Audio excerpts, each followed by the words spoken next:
Então, minha gente, falando sobre o homem Jeremias, que as pessoas conhecem como profeta chorão, não é mesmo? E nesse caso, a gente, como diz o Cláudio Francisco, no livro Introdução ao Antigo Testamento, ele é o profeta de quem mais a gente pode ter informação, não apenas por aquilo que ele fala, mas também pelo fato de ele falar, inclusive, do seu próprio coração. Ele não é um cara que só prega, mas ele também fala como ele está se sentindo em relação ao que Deus está exigindo dele, né? O texto mostra a crise dele com o próprio Deus, né? A chateação dele, por que Deus botou ele nessa furada. Então a gente percebe uma coisa mais ou menos assim. A gente sabe que ele sofreu bastante, foi um cara isolado, deixado para lá, maltratado, mas ele pôde contar com a fidelidade do seu auxiliar, né? O seu amanuense Baruque, que estava ali como seu fiel escudeiro. Seu nome quer dizer Yahvé ajuda, de acordo com Cláudio Francisco, significando evidentemente que Deus se apressaria em socorrer e aliviar os sofrimentos do seu povo nos dias do iníquo Manassés, o rei, né? E que reinava quando ele nasceu. Essa esperança, né? Essa esperança de seus pais, descendente de família sacerdotal, o profeta teve a vantagem de receber uma educação doméstica sóbria e boa, porque nesse período de idolatria ele teve a chance de ser criado por pais piedosos. Então isso foi um benefício para ele. A sua vila Anatote, a vila de Anatote, ficava apenas a poucas milhas de Jerusalém, num lugar quieto, o que lhe daria ainda mais vantagens. E aí, ele durante a sua juventude foi um estudante cuidadoso das profecias de Oséias, pois as suas primeiras profecias demonstram grande influência do outro profeta, mesmo que não se deixasse envolver inteiramente no seu estilo, conservando, portanto, a sua personalidade. Em Jeremias, temos a marca da sua personalidade em todos os seus escritos. Lá para o fim de sua vida, nota-se a menor influência que Oséias já exercia nos seus escritos. As condições do mundo de então foram um fator determinante na chamada de Jeremias, pois o universo parecia estar sob o influxo da maré montante.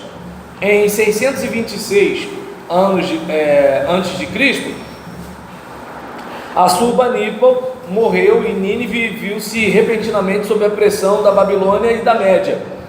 Por outro lado, os citas, uma horda selvagem vinda das montanhas, andava solta. Josias, jovem e ardoroso adorador de Yahvé, acabava de suceder ao ímpio Manassés e Amon, mas o coração do povo continuava propenso para a idolatria e para o pecado. Mais tarde, Jeremias teve de enfrentar a mais radical reforma que se conhece na história de Judá. Em 621 a.C., 5 anos depois de Jeremias receber a sua chamada para o serviço mundial, foi encontrado o livro de Deuteronômio, há muito tempo perdido no templo. Descoberta esta verificada por ocasião das obras mandadas executar por Josias, desejando reparar os estragos feitos no tempo de Manassés. Muitos eruditos modernos sustentam que este livro foi escrito uns poucos anos antes de ser encontrado e que, portanto, não é da autoria de Moisés, sendo assim uma piedosa fraude. Aí aquela discussão, lembra da obra historiográfica deuteronomística, se o material, lembra daquilo que nós falamos, o que é deuteronômico é o que está relacionado ao livro de Deuteronômio. O que é deuteronomístico está relacionado ao deuteronomismo, né? A escola deuteronomista. E aí, ele aqui deve estar possivelmente fazendo uma crítica a interpretação de alguns estudiosos de que essa obra de Josias, ela contém algumas redações, adições, adaptações de alguém mais recente. Então o Clyde já está descendo a bordoada em cima disso aqui. Como vocês já esperavam, sempre que a gente lê alguma coisa dele, ele está detonando as obras dos autores anteriores que eu cito aqui. Então, mas como pesquisadores, a gente precisa ler todas as linhas, e aí, é claro, depois vocês decidem o que vocês fazem no ministério de vocês, mas é meu papel apresentar isso aí. E aí, por exemplo, deixa eu ver aqui, teria sido escrito por algum profeta e escondido no templo, para que quando fosse encontrado lhe fosse atribuída uma data antiga. Mas ainda teria sido escrito, dizem, para tentar centralizar o culto de Deus, pois se admitia serem as maiores falhas em Judá o resultado da divisão da religião. Yahvé estava sendo adorado em todos os montes e outeiros e em formas diversas. Se a religião pudesse ser centralizada em Jerusalém somente, não só uniria a religião mesma, mas o povo, por sua vez, também seria unido. Todas as evidências, entretanto, mostram que o livro pertence a uma época muito mais antiga que a de Manassés, e que já era considerado de autoria divina, muitos anos antes de ser encontrado em 621. O nosso escopo nesta obra não nos permite entrar a fundo na apreciação dos fatos que giram em torno desta polêmica. Então, a gente observa aqui que, como se defende na escola deuteronomística, de que há um interesse na centralização do culto, em vez de ser uma coisa que assim, está cada um para um lado. Mas pô, eu tinha condições de centralizar, humanamente, só em Jerusalém. Pô, e aquela pequena vila, aquela e aquela, que não tinha condições de chegar até lá, não podia fazer o culto lá? Mas aí o pessoal, e eu não ia nem perceber, aí o pessoal, obrigado. Esse aqui que dá uma sopa bonitinho aqui. Aí o que acontece? Obrigado pela cadeira. E aí o pessoal tinha a necessidade de fazer uma peregrinação nesse aspecto, por quê? Porque observa bem como é que são as coisas. Era um jeito de manter o povo coeso, inclusive politicamente. Entende? É como, por exemplo, quando você tem o culto instalado em Samaria, porque o reino está dividido, mas o pessoal vai querer adorar em Jerusalém. Então vamos estabelecer aqui em Samaria, para o pessoal não ter a necessidade de ir para Jerusalém. A diferença é que o culto em Samaria era um culto todo sincrético, era outra situação. E aí, isso servia para quê? Manteria a unidade. E hoje, digamos, que nem a Patrícia de repente não viria. A Patrícia poderia ir lá no meu Facebook e chegar lá e, vou assistir a aula. Agora, há 30 anos atrás, isso não poderia acontecer. Entende? Faltou. Porque seria muito caro uma produção para fazer o vídeo, e a dificuldade para você publicar, porque qual é a capacidade de fluxo, né? Então hoje a gente, digamos, eu tenho a minha velocidade de 50 mega por segundo. É claro que estão tentando me oferecer 100, mas aí não dá. Então tem 50 mega por segundo. Há um tempo atrás, a minha internet era 10 mega por segundo, na época da Velox. Quando era de escada, estava na fase dos kbytes por segundo. Então, e isso não tem muito tempo. Eu estou dentro de um espaço mais ou menos 10 anos. Em 10 anos eu conheci essa série de velocidades. Imagina a internet há 20 anos atrás. né? Era raro você ter alguém com internet, era raro, né? Pelo menos na minha igreja só tinha uma pessoa que eu conhecia, que já tinha uma situaçãozinha melhorzinha do que os outros membros e tudo e tal. Então, eu mesmo não tinha colega de colégio que tinha internet. A minha esposa que tinha uma colega que tinha internet, era a única que entregava trabalho, entendeu? Com coisas, internet, tal. Há 30 anos atrás, só forças militares, entendeu? Então, digamos, mas como é que a gente faz? Tem que se deslocar. Tem que ir até lá. Entendeu? Para quê? Para estar ali bebendo da mesma fonte, respirando a mesma atmosfera e assim por diante. Então isso precisava acontecer. Continuando aqui, a princípio parece que Jeremias favorecia as reformas e até possivelmente teria pregado a favor delas, como está no capítulo 11. Entretanto, vendo que o povo se contentava com as aparências externas da religião e não com o seu fim principal, virou-se contra os adoradores, que corriam em multidões para os serviços divinos. Capítulo 7, certamente nos dias de Josias ou nos primeiros dias de Jeoiaquim.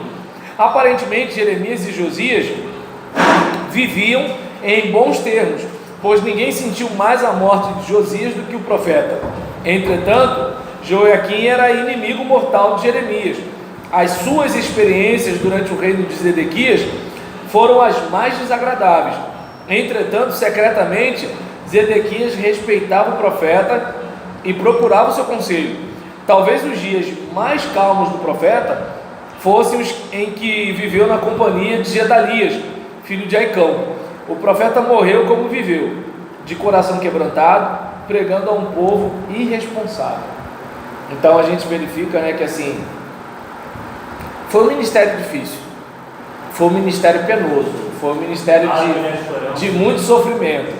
E aí, o caráter de Jeremias é um dos mais complexos que se pode imaginar. Era um homem de emoções em conflitos permanentes. As suas experiências, entretanto, devem ser apreciadas quando são postas em comparação com as de Isaías. Em Isaías 6, vemos um profeta oferecendo-se voluntariamente para o serviço. Vocês lembram? Eis-me aqui, envia-me a mim. Agora, em Jeremias capítulo 1, vemos um homem tergiversando, né? Então, você vê um camarada, né, meio que assim, tergiversando com a chamada, deixando os resultados finais com Deus. Ou seja, enquanto um está assim, estou aqui, estamos juntos, o outro está assim, mas eu sou uma criança, eu não sei falar, né? Como se assim, eis-me aqui, mas envia outro ali, né? Mais ou menos assim. E aí nesse caso, mas ele como jovem rapaz, não tinha nem como tomar essa decisão. não, tomar decisão tinha. Ele deve ter sido estranho, né? Ele podia até chegar e falar assim, pô, beleza, o senhor me deu a oportunidade, mas ele tinha noção que assim, ia ser pedreira. O estudo diz a idade dele, 17 anos. Ele fala que ele é uma criança, mas tudo indica que ele é um jovem, né? Deve estar na casa, adolescência e juventude, mais ou menos por aí. Mas não havia já aquela lei que o cara saiu de maior depois de 30 anos? Não pode ser isso também? Não, porque a questão aqui não está relacionada à idade dele, mas está relacionada àquela percepção de assim, vai ser osso. Entendeu? Quer ver? Eu não vou muito longe. Por exemplo, quem é mais fácil aderir à chamada ao ministério pastoral? O camarada que veio de lá, né, do cacique de Ramos, nunca frequentou uma igreja, ou o cara que é filho de pastor, crescendo vendo o pai pastorear? Deu para entender? Então é aquele negócio, porque assim, ele está perto, ele vê o que o pai passa em casa, ele vê o que o pai escuta da esposa, ele vê o que o pai escuta do rebanho, ele vê o que está acontecendo. Então, quando ele se sente amado, ele imagina assim, meu Deus do céu. Eu tenho um vídeo lá de um testemunho do Josué Valandro Júnior, falando sobre a luta do pai, e assim, você vê assim, caramba, o pai do cara sofreu. O Josué Valandro Júnior, pastor da igreja Atitude. teve câncer que o Júnior fez? Não, o Valandro Júnior não. O Valandro Júnior é da Igreja Atitude, da Barra. Teve um discípulo de Jesus curou de câncer, o filho. Aí o pai foi para o gabinete, começou a clamar ao Senhor. Ah, então eu não sei. Eu estou falando assim. Eu conheço Josué Valandro Júnior de adulto. Eu não sei se aconteceu alguma coisa na infância. E aí, nesse caso, assim, ele viu algumas coisas que o pai passou. Tudo indica que ele fez o quê? Ele, mais ou menos, né? De repente, ele, por saber algumas questões, ele, opa, peraí, isso aqui não vou dar mole, isso aqui eu vou não sei o que lá, isso aqui eu vou não sei o que, mas com aquela consciência de assim, vai ser pedreiro. Deu para entender? Agora o camarada que está lá fora, ele conhece esse ministério pastoral olhando, e olhando é maneiro, né? Você vê, por exemplo, o camarada vai subindo ali ao púlpito, vai pregar, aí, maneiro esse negócio, né? Tal. Aí as crianças cantam. Aí, por exemplo, ele por exemplo, oh Jesus, que coisa para baixo. Aí o que acontece? Ele, por exemplo, ele não sabe que aquela irmã que está fazendo aquela homenagem para o pastor já deu uma furada no fígado dele semana passada. Ele só está vendo aquilo. Ele, uau, isso é maneiro. Agora o filho do pastor não. O filho do pastor sabe. O filho do pastor, passando assim, quando era criança, escutou gente falando mal do pai dele, gente que o pai dele atendeu, que o pai dele cuidou. Então eu não sei se dá para perceber que assim, Jeremias, ele é aquele cara que assim, ele tem aquela ideia do tipo assim,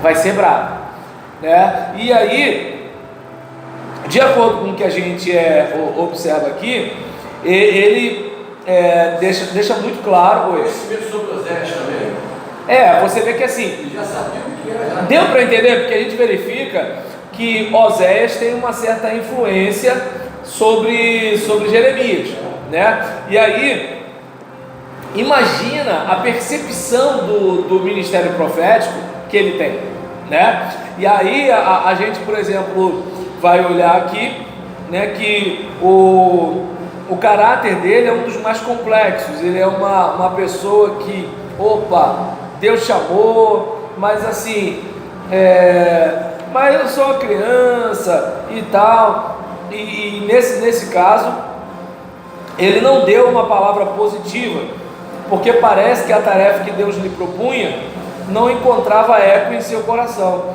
Ao mesmo tempo, não achava meio de fugir dela. E mais tarde, explodiu angustiosamente clamando: iludiste-me, Senhor, e iludido fiquei. Mais forte foste do que eu, e prevaleceste. Sirvo de escárnio todo dia, cada um deles zomba de mim. Jeremias capítulo 20, versículo 7. Eu falei porque Fernando tem mania de anotar texto, né? Então, aí nesse caso, né, você vê que assim, ele está meio chateado. O Senhor me seduziu, o Senhor me atraiu, o Senhor me botou nesse negócio aqui, e assim, eu só estou passando tudo isso porque o Senhor me botou nisso aqui. Entendeu? Aí nesse caso, com tais conflitos em sua alma e um ministério desencorajador, palavra do Cláudio Francisco, nisso ele concorda com todos os outros pesquisadores, né? Então, com esse ministério, Jeremias dá-nos uma figura de si mesmo muito patética. Entretanto, havia dentro de sua alma uma chama inapagável, de determinação capaz de desafiar a qualquer homem.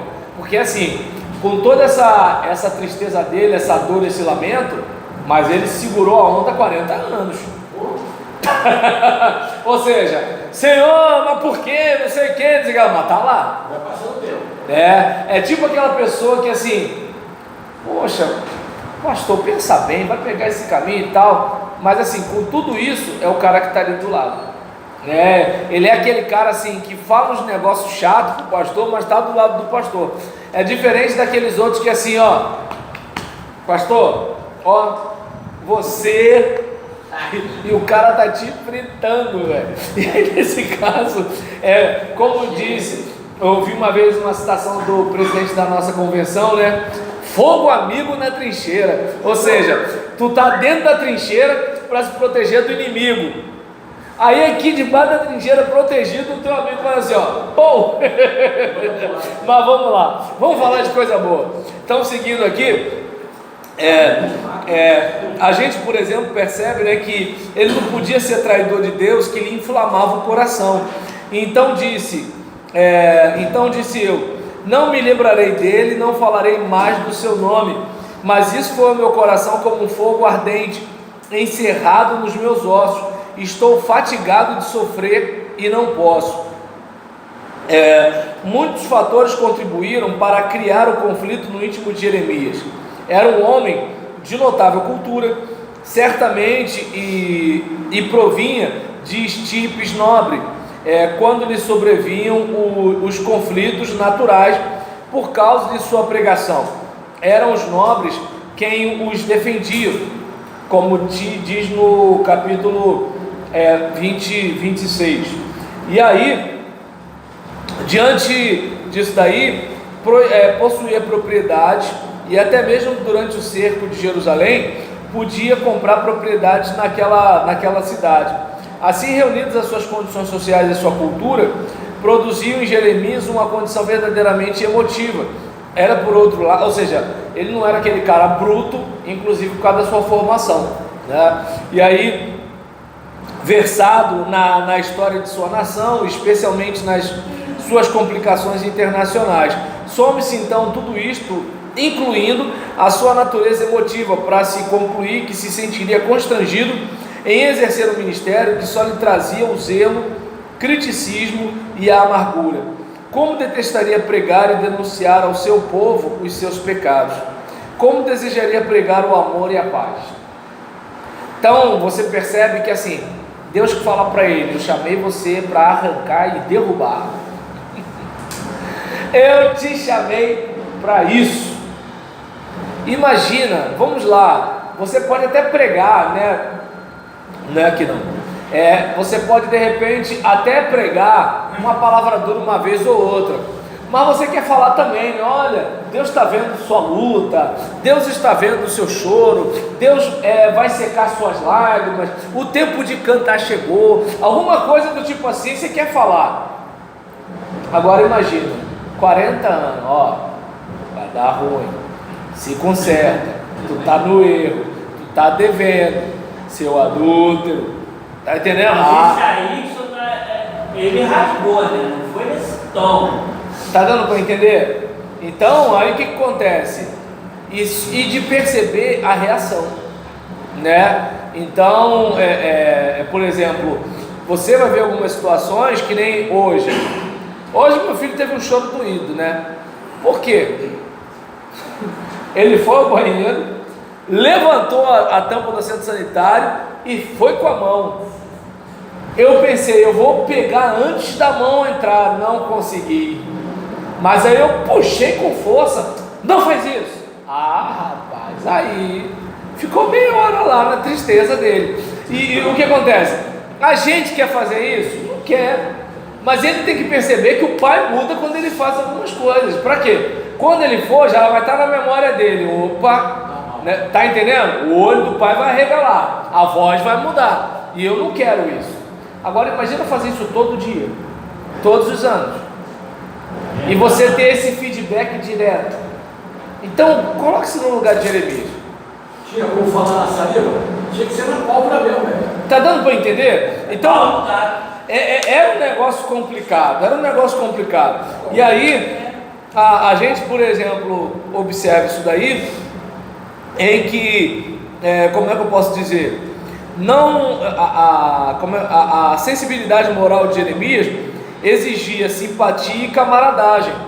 Não obstante isto, porque assim, ele não era um cara agressivo, então doía mais nele esse negócio, né? Por quê? Porque não era o perfil dele ser aquele camarada da briga, do confronto. Porque assim, tem gente que é bom nisso. Eu estava conversando com um aluno meu que a gente, no dia que eu preguei aqui, teve uma uma falta de luz, teve um problema com o ar-condicionado e tudo e tal. E assim, eu preguei normalmente, mas por dentro eu estava assim, meu Deus, eu não posso perder o auditório. Porque quando eu cheguei, estava aquele clima de montanha, aquele ar-condicionado, mas tava, olha, eu olhei assim e falei, meu Deus do céu, que culto é esse, rapaz? Aí quando eu estou ali, mais ou menos uns 80% ou 70% da mensagem, aí aquele calor começa, abre janela, abre porta, abre não sei o que lá, gente se abanando. Eu falei, ai, era melhor ter começado sem o ar-condicionado do que ter acabado o ar-condicionado no meio da mensagem. Aí eu fui compartilhar isso com alguns alunos. Aí um aluno falou sobre essa experiência da falta de luz no outro contexto, né? Nesse mesmo dia, na igreja dele, que o pregador ficou enrolado. E aí o pregador começou a se perder na pregação. E você sabe como é que o povo é, né? Aí vai, um levanta, outro levanta, não sei o que lá. Aí ele chegou no ouvido do irmão e falou assim: irmão, não tá dando não, melhor parar. Aí eu falei com ele assim, eu falei, assim, tem um negócio que para mim é complicado, é ter essa capacidade. Não é meu perfil um negócio desse, assim, eu não sou bom para brigar. Como eu disse, assim, eu briguei com meu filho e eu entendo que eu estava certo, mas o negócio mexeu tanto comigo que eu estou falando com vocês aqui. Entende? Então, e isso, por exemplo, no ministério é complicado, porque assim, tem gente que tu tem que ir de sola mesmo. Por exemplo, uma coisa que eu acho interessante no perfil do Gilson é que ele vê que o Gilson não tem minhas palavras, entendeu? Ele vai, entra de sola, pronto, acabou. E assim, nem todo mundo, isso é um talento, não é todo mundo que tem isso. Não, é verdade. Então assim, tem gente que não tem muita habilidade com isso. Claro que assim, tem gente que tem habilidade até de sobra e não, é ele, então, e não tem aquele tato de assim, opa, tira um pouco o pé do acelerador, tá entendendo? Porque corre o risco de assim, a diferença entre o veneno e o remédio é a dose, né? Então é bom ter esse cuidado. E aí Jeremias não tinha esse perfil, então ele sofria. Por quê? Ele brigava, mas não queria brigar. E o povo vinha contra ele, porque ninguém vai querer vir contra Deus, né? Então a gente vem contra quem? O pregador, né? Imagina, você vai pregar contra um determinado pecado. Deus é contra aquele pecado. E o infeliz que está te ouvindo, ele sabe que Deus é contra. Mas ele não vai se meter com Deus. Mas com o pregador ele se mete. Luiz Cláudio deve ter brigado com a mulher e está descontando na gente. Mas tá vendo? O Jamildo não tomou o remédio dele e está descontando na gente. Tá dando para entender? O pastor Jefferson está assim porque a gente disse para ele que ia ter que diminuir o salário dele, e aí ele está descontando na gente. Ou seja, a pessoa ela não consegue verificar o seguinte: cada uma, eu estou aqui traindo o meu marido, eu estou aqui, por exemplo, de certa forma furtando, né, os direitos do meu funcionário, eu por exemplo, estou aqui prejudicando o meu inquilino, eu estou dando calote no meu senhorio, e a culpa é do pregador que está pregando contra o meu pecado. Deu para entender? Então assim, o ser humano ele é desse jeito, mas ainda assim o profeta como ser humano ele não queria entrar nessa rota de colisão, né? Ninguém quer ter o desgaste, ninguém quer ter. E aí, para a gente fechar esse bloco, né, sobre a pessoa de Jeremias, deixa eu ver aqui, a sensibilidade moral exigia isso dele. Não obstante isso, foi proibido de casar e obrigado a suportar uma vida de solidão de que só os grandes homens são capazes. E aí eu tenho uma aluna que fala assim: Jeremias era daquele jeito, pastor, porque ele não tinha mulher. Eu falei, Se a gente tivesse mulher, ia ser pior. Foi isso que um outro colega falou. E ela deu uma olhada mortal para ele. E ele se casa. Olha lá a cara das irmãs. Ela é cuidado. Eu tinha que lançar esse recado de cabeça cheia. Imagina, lida com o povo, a mulher... João Batista não era casado, viu como é que ele era? Se ele é casado, então ele é seu novo. Aí nesse caso, né, a gente vê, por exemplo, uma situação dessa, né, nem mesmo o seu amigo Baruque podia suprir a sua fome de simpatia e apreciação. Foi nesta tremenda conjuntura que ele teve que encontrar conforto para o seu coração quebrantado em Deus unicamente. Nesse encontro, nele, Jeremias encontrou alento e satisfação, e Yahvé tornou-se a sua paixão consumidora, e seus conflitos íntimos foram eventualmente atenuados ou dissolvidos. Não se deve causar surpresa como, por exemplo, os homens pensarem que Jesus era Jeremias, que havia ressurgido dos mortos. Há muitas facetas que podem servir de comparação entre os dois. A situação histórica era muito parecida. Jerusalém estava à beira da destruição, a religião sepultada nas ruínas de um tradicionalismo e de um formalismo oco, e a pressão de fora sobre a Palestina exigiam uma mensagem universal. 2. Ambos cresceram numa vila da Palestina, formando um pensamento baseado nas cenas campesinas.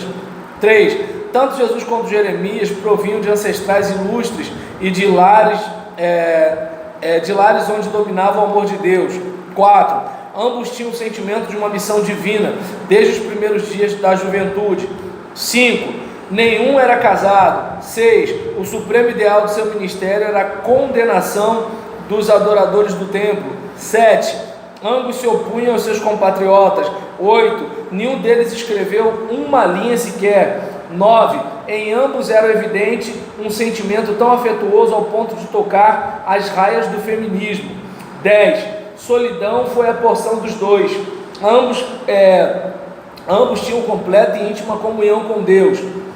Não obstante estas muitas similaridades, há entre eles muitas dessemelhanças.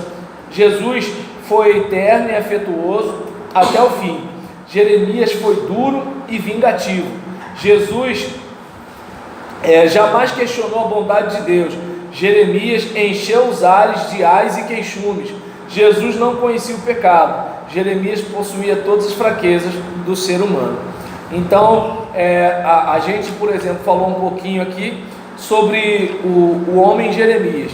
E a gente vai falar agora sobre o livro de Jeremias.